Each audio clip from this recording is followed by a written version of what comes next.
ಶಿರೂರಿನ national highway ಹತ್ರ ಗುಡ್ಡ ಕುಸಿದಂತ ಕಾರಣಕ್ಕೋಸ್ಕರ ಸಾಕಷ್ಟು ಜನ ಸಾವನ್ನಪ್ಪಿದ್ರು. ಅದೇ ರೀತಿಯಾಗಿ ಮತ್ತಷ್ಟು ಘಟನೆಗಳು ನಡೆಯುವಂತ ಆತಂಕ ಅಲ್ಲಿ ಕಾಡ್ತಾ ಇರುವಂತದ್ದು. ಶಿರೂರು ಬಳಿ ಬಲಿಗೆ ಕಾಯ್ತಾ ಇದೆ ಇನ್ನಷ್ಟು ಗುಡ್ಡಗಳು. ಶಿರೂರು ಗುಡ್ಡದ 500 ಮೀಟರ್ ದೂರದಲ್ಲಿ ಆತಂಕ ಮನೆ ಮಾಡಿದೆ. ಗುಡ್ಡದ ಮೇಲೆ 3 ಮನೆ ಇದಾವೆ. ಗುಡ್ಡದ ಕೆಳಗಡೆ 10 ಮನೆ ಇರುವಂತದ್ದು. ಆ ಮನೆಯವರು ಪ್ರತಿನಿತ್ಯ ಕೂಡ ಆತಂಕದಲ್ಲೇ ಜೀವನವನ್ನ ಸಾಗಿಸುವಂತ ಪರಿಸ್ಥಿತಿ ಇರುವಂತದ್ದು. ಶಿರೂರು ಗುಡ್ಡದಿಂದ ಕೂಗಳತೆ ದೂರದಲ್ಲಿರುವಂತ ಮನೆಗಳು ರಸ್ತೆ ಅಗಲೀಕರಣಕ್ಕಾಗಿ ಮಣ್ಣು ತೆಗೆದಿರುವಂತ ಹಿನ್ನೆಲೆಯಲ್ಲಿ ಭೀತಿ ಕಾಡ್ತಾ ಇದೆ. ಗುಡ್ಡದ ಕೆಳಗಡೆ 10ಕ್ಕೂ ಹೆಚ್ಚು ಮನೆಗಳಲ್ಲಿ ಜನರು ವಾಸವನ್ನ ಮಾಡ್ತಾ ಇದ್ದಾರೆ. ಅದರಲ್ಲೂ ಈ ಕಾಮಗಾರಿ ನಡೀತಾ ಇದೆಯಲ್ಲ, ನ್ಯಾಷನಲ್ ಹೈವೇ ಅವೈಜ್ಞಾನಿಕವಾಗಿ ಮಾಡಲಾಗ್ತಾ ಇರುವಂತ ಕಾಮಗಾರಿ. ಯಾಕೆಂದ್ರೆ 90 ಡಿಗ್ರಿಲಿ ತೆಗಿತಾ ಇದ್ದಾರೆ ಅಲ್ಲಿ ಗುಡ್ಡವನ್ನ. ಅಂದ್ರೆ ಆ ರಸ್ತೆ ಅಗಲೀಕರಣ ಮಾಡುವಂತ ನಿಟ್ಟಿನಲ್ಲಿ 90 ಡಿಗ್ರಿಲಿ ಆ ಗುಡ್ಡವನ್ನ ಓಪನ್ ಮಾಡಲಾಗ್ತಾ ಇರುವಂಥದ್ದು. ಈ ಸಂದರ್ಭದಲ್ಲಿ ಮಳೆ ಬಂದಾಗ ಸ್ವಲ್ಪ ಮಣ್ಣು ಜಾರಿದ್ರೆ ಸಾಕು, ಇಡೀ ಮಣ್ಣು ಕೆಳಗಡೆ ಬಂದ್ಬಿಡುತ್ತೆ. ಸೊ ಹೀಗಾಗಿ ಅಲ್ಲಿನ ಜನ ಕೂಡ ಅಷ್ಟೇ ಉಗಿದು ಉಪ್ಪಿನಕಾಯಿ ಆಗ್ತಾ ಇದ್ದಾರೆ ಅಲ್ಲಿರುವಂಥ ನ್ಯಾಷನಲ್ ಹೈವೇ ಇಂಜಿನಿಯರ್ಗಳಿಗೆ. ಆದರೂ ಕೂಡ ಇನ್ನೂ ಬುದ್ಧಿ ಬಂದಿಲ್ಲ. ಅದೇ ರೀತಿಯಾಗಿ ಕಾಮಗಾರಿಯನ್ನು ಮುಂದುವರಿಸಲಾಗಿದೆ. ಅಲ್ಲಿ ಆತಂಕ ಮನೆ ಮಾಡಿದೆ. ಸಾಕಷ್ಟು ಮನೆಗಳಿರುವಂಥ ಕಾರಣಕ್ಕೋಸ್ಕರ ಆ ಮನೆಯವರು ಪ್ರತಿನಿತ್ಯ ಕೂಡ ಏನಾಗ್ಬಿಡುತ್ತಪ್ಪ ಅನ್ನುವಂಥ ಭಯ ಮಳೆ ಬಂದಂಥ ಸಂದರ್ಭದಲ್ಲಿ. ರಸ್ತೆ ಕಾಮಗಾರಿ ವೇಳೆ ಪರಿಹಾರ ನೀಡದಿದ್ದಕ್ಕೂ ಕೂಡ ಆಕ್ರೋಶವನ್ನು ವ್ಯಕ್ತಪಡಿಸ್ತಾ ಇದ್ದಾರೆ. ಸೊ ಆ ಕಾರಣಕ್ಕೆ ಅಲ್ಲೇ ವಾಸ ಮಾಡ್ತಾ ಇದ್ದಾರೆ. ಶಿರೂರು ಗುಡ್ಡ ಕುಸಿದರೂ ತಲೆ ಕೆಡಿಸಿಕೊಳ್ಳದ ಗ್ರಾಮಸ್ಥರು. ನ್ಯೂಸ್ 18ನಿಂದ ಮೆಗಾ ರಿಯಾಲಿಟಿ ಚೆಕ್ ಅನ್ನ ಮಾಡಲಾಗಿದೆ. ಇನ್ನು ಈ ಬಗ್ಗೆ ಇನ್ನೂ ಹೆಚ್ಚಿನ ಮಾಹಿತಿಯನ್ನ ಕೊಟ್ಟಿದ್ದಾರೆ ನಮ್ಮ ಪ್ರತಿನಿಧಿ ವಿನಯ್. ನೋಡ್ಕೊಂಬೋಣ.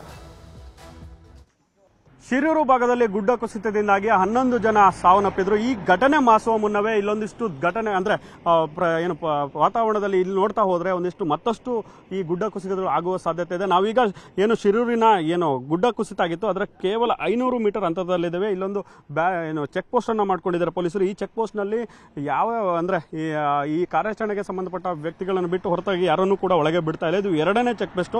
ಮೊದಲನೇದಾಗಿ ಇದಕ್ಕಿಂತ 2 ಕಿಲೋಮೀಟರ್ ಹಿಂದೆನೆ ಒಂದು ಚೆಕ್ ಪೋಸ್ಟ್ ಅನ್ನ ಮಾಡ್ಕೊಂಡು ಅಲ್ಲೂ ಕೂಡ ತಡೆದು ಒಂದಿಷ್ಟು ಜನನ್ನ ಡೈವರ್ಟ್ ಮಾಡ್ತಾ ಇರ್ತಾರೆ. ಈಗ ನೀವು ನೋಡ್ತಾ ಇರಬಹುದು ಈ ಚೆಕ್ ಪೋಸ್ಟ್ ಕೇವಲ 500 ಮೀಟರ್ ಶಿರೂರು ಗುಡ್ಡ ಕುಸಿತದ ಘಟನೆ ಆಗಿದೆ. ಆ ಘಟನೆಗೆ ಸಂಬಂಧಪಟ್ಟಂತೆ 500 ಮೀಟರ್ ದೂರದಲ್ಲಿರುವಂಥದ್ದು. ಸದ್ಯ ಆ ಚೆಕ್ ಪೋಸ್ಟ್ ಪಕ್ಕದಲ್ಲೇ ಒಂದಿಷ್ಟು ಗುಡ್ಡವನ್ನ ರಸ್ತೆ ನಿರ್ಮಾಣಕ್ಕಾಗಿ ಮಣ್ಣನ್ನ ತೆಗೆಯಲಾಗಿದೆ. ಈ ಮಣ್ಣನ್ನು ತೆಗೆದ್ರಿಂದ ಒಂದಿಷ್ಟು ಮಣ್ಣು ಕುಸಿಯುವ ಹಂತಕ್ಕೆ ತಲುಪಿದೆ. ಕುಸಿದು ಈಗ ನೀವು ಕಾಣ್ತಾ ಇರಬಹುದು ಒಂದಿಷ್ಟು ಮಣ್ಣು ಕೂಡ ಕುಸಿದಿದೆ. ಹಾಗೆ ಅದ್ರ ಜೊತೆಗೆ ಕಲ್ಲು ಕೂಡ ಕೆಳಗೆ ಉರುಳಿರೋದು ಕಾಣಿಸ್ತಾ ಇದೆ.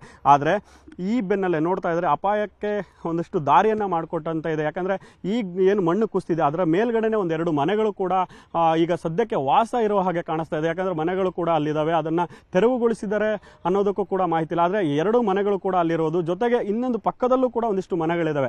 ಇದನ್ನೆಲ್ಲ ನೋಡ್ತಾರೆ ಇದು ಅಪಾಯಕ್ಕೆ ದಾರಿ ಮಾಡಿಕೊಟ್ಟಂತ ಕಾಣಿಸ್ತಾ ಇದೆ. ಯಾಕಂದ್ರೆ ಈ ಗುಡ್ಡ ಕುಸಿತ ಕೂಡ ಇದೇ ಕೇವಲ 500 ಮೀಟರ್ ದೂರದಲ್ಲಾಗಿರೋದು. ಆದ್ರೆ ಇಲ್ಲಿ ಯಾವುದೇ ರೀತಿಯ ಸೇಫ್ಟಿ ಕೂಡ ಇಲ್ಲ.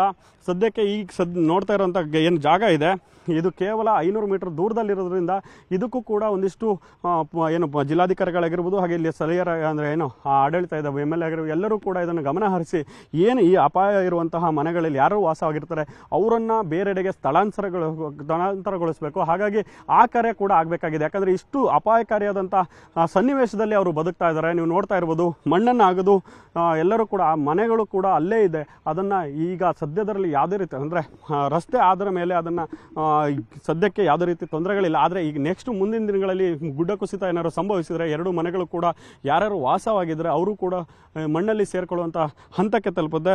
ಸದ್ಯ ಈಗ ನಾವು ಏನು ಶಿರೂರು ಭಾಗದಲ್ಲಿ ಇದ್ದೀವಿ. ಈ ಶಿರೂರು ಭಾಗದಲ್ಲಿ ಏನು NDRF ತಂಡ ಕೂಡ ಕಾರ್ಯನಿರ್ವಹಿಸ್ತಾ ಇದೆ. ಅದರ ಜೊತೆಗೆ SDRF ಕೂಡ ಈಗ ಕಾರ್ಯನಿರ್ವಹಿಸ್ತಿದ್ದು ಅಲ್ಲಿ ಸ್ಥಳೀಯ ಮೊಕ್ಕಮನ್ನ ಹೂಡಿದೆ. ಸದ್ಯ ಈಗ ಎಲ್ಲರೂ ಕೂಡ ತಮ್ಮ ಕೆಲಸಗಳನ್ನ ಮಾಡ್ತಾರೆ. ಆದರೆ ಇನ್ನಷ್ಟು ಡಿಲೇ ಆಗುವ ಸಾಧ್ಯತೆ ಇದೆ. ಯಾಕಂದ್ರೆ ಹೆಚ್ಚಿನ ನೀರು ಕೂಡ ಆ ನದಿಯಲ್ಲಿ ಹರಿದು ಬರ್ತಾ ಇರೋದ್ರಿಂದ ಯಾವುದೇ ರೀತಿಯ ಕೆಲಸಗಳು ಆಗ್ತಾ ಇಲ್ಲ. ಸದ್ಯ ಅಲ್ಲಿ ಏನು ಶಿರೂರು ಗುಡ್ಡ ಕುಸಿತ ಇದೆ ಆ ಕುಸಿತದ ಜಾಗದಲ್ಲಿ ಸದ್ಯ ನೀರು ಹೆಚ್ಚಿನ ಆಳವಾಗಿ ಹೋಗಿರೋದ್ರಿಂದ ಅಲ್ಲಿ ಕಾರ್ಯಾಚರಣೆಗೆ ಅಡಚಣೆ ಆಗಿದೆ. ನೋಡ್ತಾ ಇರಬಹುದು ನದಿ ಏನು ಕಾಣಿಸ್ತಾ ಇದೆ ಅಲ್ಲಿ ರೈಲ್ವೆ ಟ್ರ್ಯಾಕ್ ಇಂದ ಉಕ್ಕಿ ಹರಿದ್ರೆ ಈ ಮನೆಗಳಿಗೂ ಕೂಡ ಎಫೆಕ್ಟ್ ಆಗುವ ಸಾಧ್ಯತೆ ಇದೆ.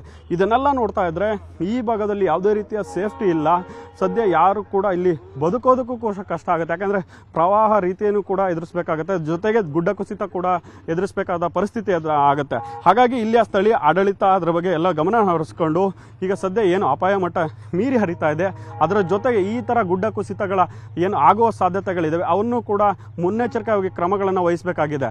ಕ್ಯಾಮರಾ ಪರ್ಸನ್ ಗುರುಶೇಖರ್ ಜೊತೆ ವಿನಯ್ ಪುರದಾಳ್, ಕಾರವಾರ, ನ್ಯೂಸ್ 18. ಕನ್ನಡಿಗರ ಮೆಚ್ಚಿನ ನಿಮ್ಮ ನ್ಯೂಸ್ 18 ಕನ್ನಡ ಈಗ ವಾಟ್ಸ್ಆಪ್ನಲ್ಲಿಯೂ ಲಭ್ಯ. ಕರ್ನಾಟಕ ಮತ್ತು ದೇಶ ವಿದೇಶದ 360 ಡಿಗ್ರಿ ಸುದ್ದಿ ವಿವರವನ್ನ ನೀವು ನಿಮ್ಮ ಕೈ ಬೆರಳುಗಳಲ್ಲಿಯೇ ಪಡೆಯೋದಿಕ್ಕೆ ಈ QR ಕೋಡ್ ಅನ್ನ ಸ್ಕ್ಯಾನ್ ಮಾಡಿ. ನಮ್ಮ ಚಾನೆಲ್ ಅನ್ನ ಫಾಲೋ ಮಾಡಿ, ನೋಟಿಫಿಕೇಶನ್ ಆನ್ ಮಾಡಿ.